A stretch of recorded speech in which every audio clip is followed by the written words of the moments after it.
तेजस classes में आपका स्वागत है। बिहार एसएससी प्रथम इंटर स्तरीय मुख्य परीक्षा का ये 36वां मॉक टेस्ट है। इससे पहले 35 मॉक टेस्ट डिस्कस किया जा चुका है। अगर आप उन वीडियोस को नहीं देखे हो तो प्लेलिस्ट में सारे वीडियोस पड़े हुए हैं, जाओ आप प्लेलिस्ट देखो और वहाँ से सारे वीडियो को देख लो एक एक करके।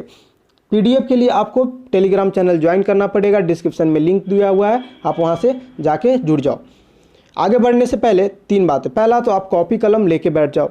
दूसरा, आप का इस 75 क्वेश्चन में आप कितना कर पा रहे हो, आपको अपना स्कोर कमेंट करना है। डिसिप्लिन आपको रिजल्ट देगा। ये डिसिप्लिन जब तक आप कॉपी पेन और स्कोर कमेंट नहीं करोगे, आपके अंदर एक डिसिप्लिन, एक अनुशासन नहीं आएगा। अनुशासन में आप हो जाओगे, आपका क्वेश्चन ऐसे ही करेक्ट होने लगेगा।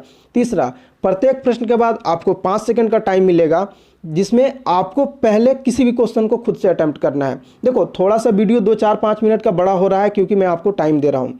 चलो, अब तक हम लोग यूनिक पब्लिकेशन का, प्लेटफॉर्म का कर लिए थे। नेक्स्ट हम लोग 37 के बाद स्पार्क्स पब्लिकेशन का मॉक टेस्ट लगाएंगे, जो पूरे 150 प्रश्न का होगा। आज का पहला प्रश्न है, मिथाइल प्रोपेन निम्नलिखित में से किस एक का समयव है? इसका आंसर होगा ऑप्शन ए, एन ब्यूटेन का ये समयव है। अगला प्रश्न है, निम्नलिखित में से किस स्थान पर वाडियार राजवंश का शासन था? इसका आंसर होगा ऑप्शन डी, मैसूर। अगला प्रश्न है, श्रृंखलन, जिसको कैटिनेशन बोलते हैं, का गुण डैश में प्रबल होता है? इसका आंसर होगा ऑप्शन ए, कार्बन में। अगला प्रश्न है, किस गैस को उसकी ठोस अवस्था में शुष्क बर्फ भी कहा जाता है? इसका आंसर होगा ऑप्शन ए, कार्बन डाइऑक्साइड को। अगला प्रश्न है, किस देश ने वस्तु एवं सेवा कर सबसे पहले लागू किया था? इसका आंसर होगा ऑप्शन ए, फ्रांस ने। अगला प्रश्न है, 1025-26 ईस्वी में प्रसिद्ध सोमनाथ मंदिर पर हमला और लूटपाट किसने की थी? इसका आंसर होगा ऑप्शन सी, महमूद गजनवी ने। इसने भारत पर 17 बार आक्रमण किया था। प्रथम बार आक्रमण 1000 ईस्वी में किया था। अगला प्रश्न है, जमशेद जी टाटा द्वारा iron and steel company TISCO की स्थापना किस वर्ष में की गई? इसका आंसर होगा ऑप्शन बी, 1907 में। अगला प्रश्न है, निम्न में से कौन सा तत्व एक उपधातु है? आपको बताना है उपधातु कौन सा है। इसका आंसर होगा ऑप्शन डी, सिलिकॉन क्या है? यह उपधातु है। 6 उपधातु होते हैं, boron, silicon, germanium, arsenic, antimony और टेलुरियम। अगला प्रश्न है, मिलीमत समिति की रिपोर्ट निम्नलिखित में से किससे संबंधित है? तो जो मिलीमत समिति का रिपोर्ट था वो आपराधिक न्याय प्रणाली सुधार से संबंधित था। अगला प्रश्न है, यक्षगान का संबंध किस राज्य से है? इसका आंसर होगा ऑप्शन बी, यह कर्नाटक से संबंधित है। अगला देखो, बिछुआ और जो लोक नृत्य है, एग्जैक्टली क्या है कि वो सब लोक नृत्य है। बिछुआ और जो बिहू है ये असम से संबंधित है। यक्षगान आपको कर्नाटक से संबंधित है। चंबा या डांगी ये हिमाचल प्रदेश से संबंधित है। छऊ और सरहुल यह झारखंड से संबंधित है। घूमर, घूमर राजस्थान से संबंधित है। और सिद्धि कुम्मी ये आंध्र प्रदेश से संबंधित है। गरबा और झोकोलिया ये गुजरात से संबंधित है। अगला प्रश्न है, जे थॉमसन को डैश की खोज के लिए भौतिकी में नोबेल पुरस्कार प्राप्त हुआ है? किसकी खोज के लिए उनको नोबेल पुरस्कार प्राप्त हुआ था? आपको बताना है किसकी खोज के लिए। इसका आंसर हो जाएगा, देखो, जे थॉमसन को इलेक्ट्रॉन की खोज के लिए मिला था। तो इलेक्ट्रॉन का तो हो गया जे थॉमसन, प्रोटॉन का हो गया रदरफोर्ड और न्यूट्रॉन को चैडविक के द्वारा खोज किया गया था। अगला प्रश्न है, उच्चतम न्यायालय के पहले न्यायाधीश का नाम बताइए जिनके खिलाफ स्वतंत्र भारत के संसद में महाभियोग का प्रस्ताव पेश किया गया था। वो कौन से न्यायाधीश हैं जिनके खिलाफ संसद में महाभियोग प्रस्ताव पास किया गया था, मतलब लाया गया था? इसका आंसर हो जाएगा ऑप्शन बी, जो जस्टिस रामास्वामी है इनके ऊपर लाया गया था 1992 में। अगला प्रश्न है, मूसी तथा भीमा डैश नदी की सहायक नदियां हैं? मूसी और भीमा किस नदी की सहायक नदियां हैं? इसका आंसर होगा ऑप्शन सी, कृष्णा नदी की। अगला प्रश्न है, बुरी आत्माओं को भगाने के लिए बौद्धों द्वारा किया जाने वाला डैश नृत्य हिमाचल प्रदेश के नृत्य का एक रूप है। इसका आंसर होगा ऑप्शन सी, सिंधी छम। अगला प्रश्न है, पेड़ों की प्रसिद्ध प्रजाति सुंदरी डैश में पाई जाती है। तो जो पेड़ों की प्रसिद्ध प्रजाति सुंदरी है ये कहाँ पाई जाती है, आपको ये बताना है। इसका आंसर होगा ऑप्शन सी, मैंग्रोव वन। देखो ये पश्चिम बंगाल में है मैंग्रोव वन, और इससे रिलेटेड कुछ फैक्ट्स हम लोगों को देखना है। जैसे देखो, पेड़ों की प्रसिद्ध प्रजाति सुंदरी मैंग्रोव वन सुंदरवन पश्चिम बंगाल में पाई जाती है, पहला फैक्ट। दूसरा, उष्णकटिबंधीय वर्षा वन भूमध्य रेखा के उत्तर दक्षिण दोनों में लगभग 28 डिग्री के भीतर पाया जाता है। तीसरा, हिमालय पर्वतीय वन में ऊंचाइयों के अनुसार वनों में भिन्नता पाई जाती है। चौथा, अधिक ऊंचाई वाले भाग में कुंधारी नुकीली पत्ती वाले वन पाए जाते हैं। पांचवा, उष्णकटिबंधीय पर्णपाती वन 170 से 200 सेंटीमीटर वर्षा वाले स्थानों पर प्राप्त होती है। अगला प्रश्न है, 1876 में कलकत्ता में डैश द्वारा इंडियन नेशनल एसोसिएशन की स्थापना की गई थी। तो किनके द्वारा की गई थी ये आपको बताना है। इसका आंसर होगा ऑप्शन बी, आनंद मोहन बोस के द्वारा। अगला प्रश्न है, पशुपालन के साथ खेती को क्या कहा जाता है।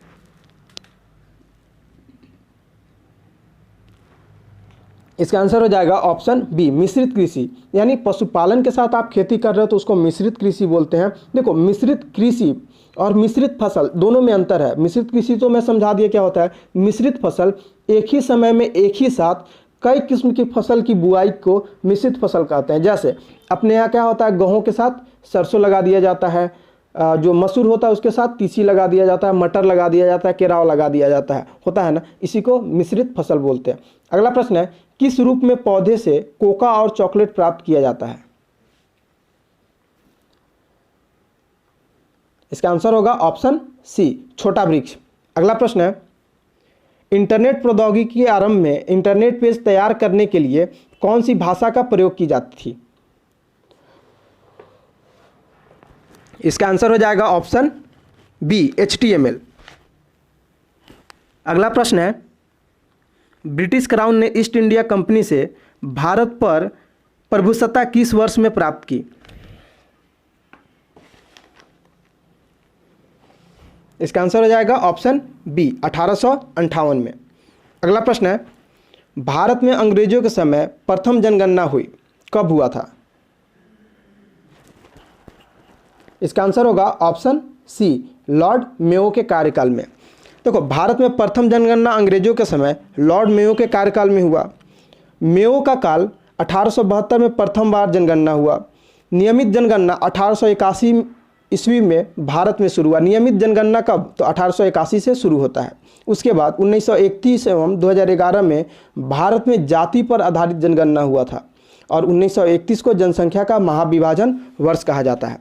अगला प्रश्न है, अभिनव भारत नामक अंग्रेज विरोधी संगठन की स्थापना किसने की थी।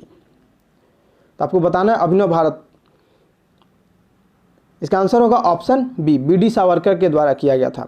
यहीं पे बात करें, ये 1904 में किया गया था BD सावरकर के द्वारा। यहीं पे बात करें अनुशीलन समिति की, तो अनुशीलन समिति की जो किया गया था स्थापना, वो वीरेंद्र कुमार घोष और भूपेंद्र नाथ दत्त के द्वारा। अगला प्रश्न है, महात्मा गांधी द्वारा दक्षिण अफ्रीका में प्रकाशित की गई पत्रिका का नाम क्या था। तो देखो, वो तो दक्षिण अफ्रीका में थे ना, तो कहाँ से, तो इंडियन ओपिनियन छाप रहे थे, इंडिया का अपना ओपिनियन दे रहे थे। अगला प्रश्न है, दो ग्रह जिनके उपग्रह नहीं है। इसका आंसर होगा बुध और शुक्र, इसी को वेनस और यूरेनस बोलते हैं। अगला प्रश्न है, पारिस्थितिकी तंत्र की संकल्पना को प्रस्तावित किया था, किसने किया था। इसका आंसर होगा ऑप्शन ए, टांसले ने। अगला प्रश्न है, सूची 1 को सूची 2 से सुमेलित कीजिए तथा नीचे दिए गए कूट से सही उत्तर चुनिए। देखो, इधर में क्या है, शहर का नाम दिया गया, इधर में नदी का नाम दिया गया, आपको मिलाना है।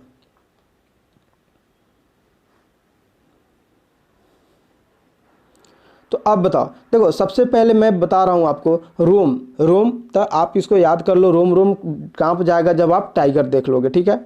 उसके बाद रावी नदी किस पे है, तो लाहौर पे बसा हुआ है, ठीक है, लाहौर के बैंक पे बसा हुआ है। बर्लिन के लिए आपको क्या है, जल गया है तो देखो यहाँ पे आप स्प्रे कर दो, जल गया है तो स्प्रे कर दो, स्प्री मतलब स्प्रे कर दो, ठीक है। न्यूयॉर्क, तो न्यूयॉर्क किस पे, हडसन पे बसा हुआ है। देख लो आप किस पे है, 1 का 4, 4 3 2 1, 4 3 2 1 किस में है, option B is the right answer. अगला प्रश्न है, भारतीय संविधान में कितने मौलिक अधिकार उल्लेखित है। आपको बताना है भारतीय संविधान में कितने मौलिक अधिकार उल्लेखित है। इसका आंसर होगा ऑप्शन सी 6। अगला प्रश्न है, निम्नलिखित में से किस या किन अनुच्छेद या अनुच्छेदों को आपातकाल के दौरान स्थगित नहीं किया जा सकता है। कौन सा अनुच्छेद है जिसको आपातकाल इमरजेंसी में भी सस्पेंड नहीं किया जा सकता है, आपको वो अनुच्छेद बताना है। इसका आंसर होगा ऑप्शन बी, अनुच्छेद 20 तथा अनुच्छेद 21 को नहीं सस्पेंड किया जा सकता है आपातकाल में भी। अगला प्रश्न है, भारत का प्रथम वायसराय कौन था। तो भारत के जो प्रथम वायसराय थे वो थे लॉर्ड कैनिंग, और इनका कार्यकाल 1956 से 1962 तक का था। अगला प्रश्न है, न्याय सूत्र किसने लिखी थी।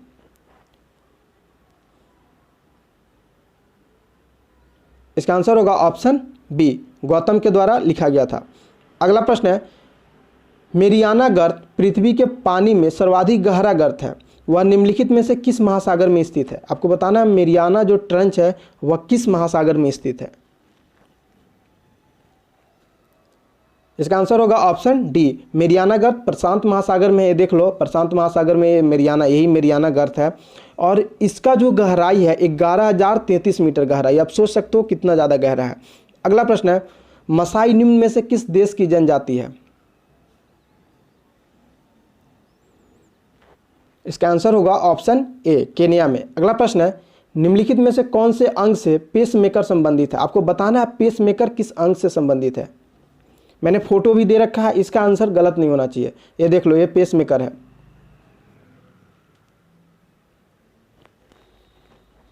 इसका आंसर होगा ऑप्शन सी, हृदय से संबंधित है। अगला प्रश्न है, देखो यहाँ पे आप देख रहे हो ना, ये थोड़ा सा आप देख लो पेसमेकर कैसे ये कर रहा है। आप थोड़ा इमेज को रोक कर जूम कर सकते हो तो जूम करके देख लो। अगला प्रश्न है, हीमोग्लोबिन डैश का मुख्य संघटक है।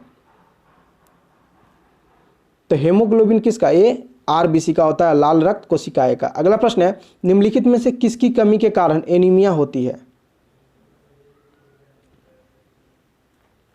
इसका आंसर होगा ऑप्शन बी, लोहे की कमी के कारण एनीमिया होता है। अगला प्रश्न है, प्रतिध्वनि सुनने के लिए न्यूनतम दूरी मीटर में कितनी होनी चाहिए। इसका आंसर होगा ऑप्शन सी, 17 मीटर, यानी 16.8 करके कुछ होता है, 16.8 होता है। अगला प्रश्न है, एक प्रकाश विद्युत सेल परिवर्तित करता है। ये आप देख रहे हो ना, ये विद्युत सेल, यह किस में परिवर्तित करता है।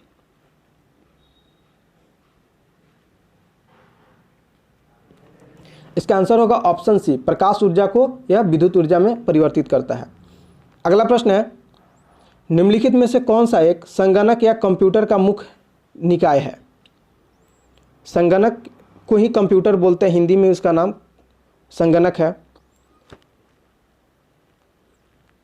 देखो तो ये जो आप जिस आप चित्र को देख रहे हो, जिस फिगर को देख रहे हो, इसको बोलते हैं मदरबोर्ड। यही इसका मेन समझो मुख्य निकाय यानी मेन पार्ट है।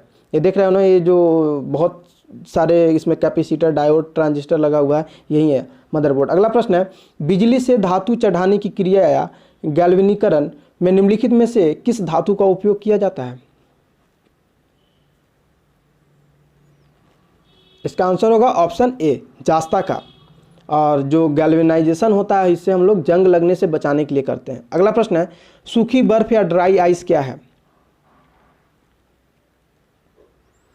तो सूखी बर्फ या ड्राई आइस क्या होता है, ये ठोस कार्बन डाइऑक्साइड होता है। अगला प्रश्न है, निम्नलिखित में से कौन जटिल पौष्टिकता का स्तर को दर्शाता है। इसका आंसर होगा ऑप्शन सी, पारिस्थितिक तंत्र। जल चौगान यानी वाटर पोलो की एक टीम में कितने खिलाड़ी होते हैं। देख रहे हो ना इस लड़की को कैसे खेल रही है, स्विमिंग पूल टाइप का जो फील्ड बनाया हुआ उसमें कैसे खेल रही है। इसमें कितने खिलाड़ी होते हैं। इसका आंसर होगा ऑप्शन सी, वाटर पोलो में 7 होते हैं और नॉर्मल पोलो का बात करें तो उसमें 4 होता है। अगला प्रश्न है, लावनी लोक नृत्य भारत के किस राज्य से संबंधित है। तो लावनी लोक नृत्य भारत के महाराष्ट्र राज्य से संबंधित है। अगला प्रश्न है, आजाद बचपन की ओर नामक पुस्तक किस लेखक के द्वारा लिखी गई है? इसका आंसर होगा ऑप्शन ए, कैलाश सत्यार्थी के द्वारा। अगला प्रश्न है, शेख हसीना भारत की किस पड़ोसी देश की प्रधानमंत्री है? इसका आंसर होगा ऑप्शन बी है। तो बहुत हल्का प्रश्न, आप सब जानते होंगे। अगला प्रश्न है, डीएनए की संरचना डैश होती है। डीएनए की संरचना कैसा होता है? इसका आंसर होगा ऑप्शन बी, दोहरी कुंडली। देख रहे हो ना, एक कुंडली ए है और दूसरा वाला कुंडली क्या है, ए वाला दोहरी कुंडली। ठीक है, इसमें 4 आपको बेस पेयर होता है। तो adenine, thiamine, guanine, cytosine 4 base pair है और एक शुगर का पेयर होता है फॉस्फेट जो होता है वो शुगर का पेयर होता है। अगला प्रश्न है, एम्बिलिका ऑफिसिनेलिस का वैज्ञानिक नाम है? किसका वैज्ञानिक नाम है? इसका आंसर होगा ऑप्शन सी, आंवला। देख रहे हैं ना, यहाँ पे एम्बिलिका यानी आंवला से थोड़ा थोड़ा सेंस बन रहा है। अगला प्रश्न है, स्पंज किस प्रजाति के अंतर्गत आते हैं? इसका आंसर होगा ऑप्शन सी, ए, पोरीफेरा प्रजाति के अंदर आते हैं। पोरीफेरा संघ के सभी जंतु खारे पानी में पाए जाते हैं, ये बात आप याद रखना। अगला प्रश्न है, बर्ड फ्लू बीमारी जो प्रभावित करती है और फैलती है, किससे फैलती है? ये सब आप बहुत खाते हो, बताओ जल्दी, इसके बिना तो तुम्हारे खाना भी नहीं पचे, हजम भी नहीं हो। इसका आंसर होगा ऑप्शन डी, मुर्गे से। ठीक है, और जो इसमें होता है स्वाइन फ्लू में क्या होता है, वायरस जो होता है वो H5N1 होता है। इससे रिलेटेड एक और बीमारी है स्वाइन फ्लू। स्वाइन फ्लू का वायरस जो होता है H1N1 होता है। अगला प्रश्न है, निम्नलिखित अणुओं में से कौन सा एक डबल सहसंयोजक बंधन द्वारा जुड़ा हुआ है? इसका आंसर होगा ऑप्शन बी, जो O2 है या डबल सहसंयोजक बंधन द्वारा जुड़ा हुआ है। अगला प्रश्न है, रनकपुर में स्थित प्रसिद्ध मंदिर एक मंदिर है। इसका आंसर होगा ऑप्शन बी, यह जैन मंदिर है। अगला प्रश्न है, जल्लीकट्टू डैश के साथ जुड़ा हुआ है? जल्लीकट्टू किसके साथ जुड़ा हुआ है? इसका आंसर होगा ऑप्शन डी, पोंगल के साथ ये जुड़ा हुआ है और ये सब तमिलनाडु का है, त्योहार है। अगला प्रश्न है, भारतीय संसद में वित्तीय बजट कौन प्रस्तुत करता है? तो भारतीय संसद में वित्तीय बजट वित्त मंत्री के द्वारा प्रस्तुत किया जाता है। अगला प्रश्न है, ग्रीन हाउस प्रभाव में कौन सी गैस सर्वाधिक भाग देता है? तो ग्रीन हाउस प्रभाव में सबसे ज़्यादा जो वाष्प होता है, पानी का वाष्प, वो जिसको वाटर वेपर बोलते हैं, वो भाग देता है। अगला प्रश्न है, लोदी वंश का अंतिम शासक कौन था?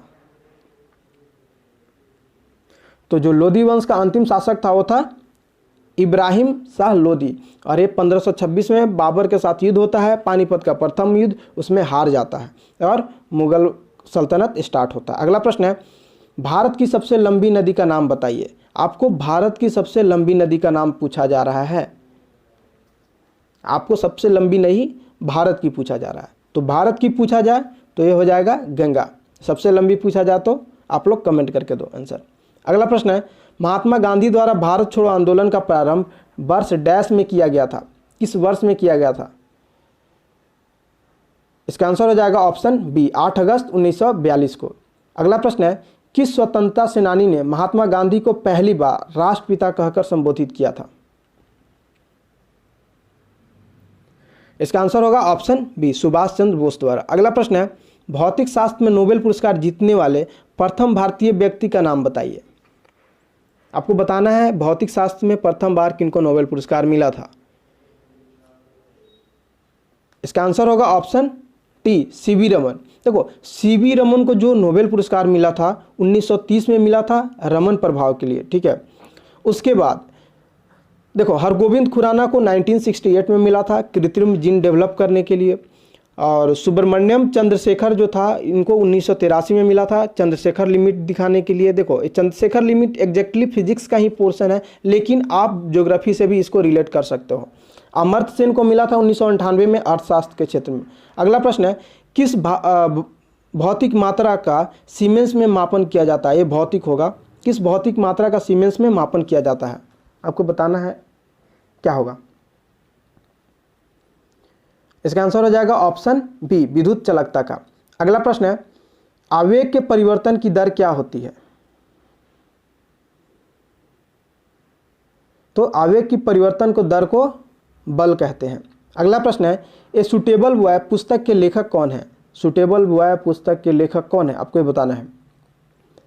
इसका आंसर होगा ऑप्शन ए, विक्रम सेठ। अगला प्रश्न है, बिहार में सर्वाधिक लोकप्रिय सुल्तान शासक कौन था? तो बिहार में सर्वाधिक लोकप्रिय सुल्तान शेरशाह सूरी था। अगला प्रश्न है, बिहार बंगाल से कब पृथक हुआ?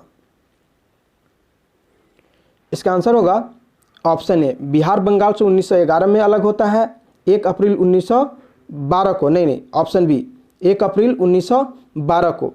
और बिहार उड़ीसा से 12 मार्च 1936 को अलग होता है। अगला प्रश्न है, मुखिया स्वहस्ताक्षरित आवेदन देकर अपने पद से परित्याग कर सकता है। बिहार पंचायती राज अधिनियम 2006 के अंतर्गत उसे अपना आवेदन किसे प्रेषित करना होगा? आपको बताना है वो अपना आवेदन किसको देगा। इसका आंसर होगा ऑप्शन सी, जिला पंचायती राज पदाधिकारी को। अगला प्रश्न है, त्रिवेणी नहर किस नदी पर निर्मित है? इसका आंसर होगा ऑप्शन सी, गंडक। देखो यार, बगल में एक घर बन रहा है जिसके वजह से दिन रात ड्रिल मशीन चल रहा है। ठीक है, मैं रात में शूट कर रहा हूँ, फिर भी यहाँ पे ड्रिल मशीन चल रहा है, तो थोड़ा सा आप लोग कोऑपरेट किया करो। अगला प्रश्न है, बिहार में तेल शोधक कारखाना है, कहाँ पे है बिहार में तेल शोधक कारखाना? तो बिहार में तेल शोधक कारखाना बरौनी में है। अगला प्रश्न है, जैन धर्म के प्रवर्तक महावीर स्वामी का जन्म स्थान कहाँ था? तो ये कुंडलग्राम था। अगला प्रश्न है, निम्नलिखित में से किस केंद्रीय बैंक ने गुरु नानक देव की 550वीं जयंती पर स्मारक सिक्के जारी किए हैं? तो ये जो नेपाल राष्ट्र बैंक है, नेपाल का जो सेंट्रल बैंक है, उसने जारी किया था। अगला प्रश्न है, केंद्रीय स्वास्थ्य मंत्री डॉक्टर हर्षवर्धन ने 8वें अंतर्राष्ट्रीय सेफ सम्मेलन के दौरान trans fat free logo launch किया, कहाँ से? देखो, जो ऐसे भी केंद्रीय मंत्री ये लोग जो करते हैं वो मैक्सिमम कहाँ पे होता है? वो नई दिल्ली से ही होता है। अगला प्रश्न है, निम्न में से किस शहर में भारत का पहला ई वेस्ट क्लिनिक स्थापित किया गया? तो मैं चलो हिंट्स दे देता हूँ, यह मध्य प्रदेश का कैपिटल है। इसका आंसर होगा ऑप्शन सी, भोपाल। अगला प्रश्न है, मद्रास उच्च न्यायालय के पूर्व न्यायाधीश न्यायमूर्ति विनोद कुमार शर्मा को किस राज्य का लोकपाल नियुक्त किया गया है? इसका आंसर हो जाएगा ऑप्शन सी, पंजाब का। अगला प्रश्न है, संयुक्त सैन्य प्रशिक्षण अभ्यास नोमोडिक एलिफेंट का 14वीं जो 5 अक्टूबर 2019 को शुरू हुआ, यह किन 2 देशों के बीच आयोजित हुआ? इसका आंसर होगा ऑप्शन डी, भारत और मंगोलिया के बीच। जो मॉक टेस्ट 35 का क्वेश्चन ऑफ द डे था उसका हम लोग देखेंगे आज। अहमदाबाद भारत में 2019 इंटरकॉन्टिनेंटल का फुटबॉल टूर्नामेंट किसने जीता है? तो किसने जीता है? तो यह उत्तर कोरिया ने जीता था। आज का जो क्वेश्चन ऑफ द डे है, निम्न में से किसने टोक्यो जापान में 2019 जापान ओपन एकल खिताब जीता है? Option A, Roger Federer, option B, Rafael Nadal, option C, Novak जोकोविच, ऑप्शन डी, डेनियल मेदवेदेव। इस क्वेश्चन का आंसर आपको कमेंट करके देना है। ठीक है, कमेंट करके आपको आपका स्कोर भी बताना है कितना है। कल मॉक टेस्ट 37 देखेंगे, उसके बाद हम लोग स्पार्क पब्लिकेशन का फुल मॉक टेस्ट डे 100 का देखेंगे।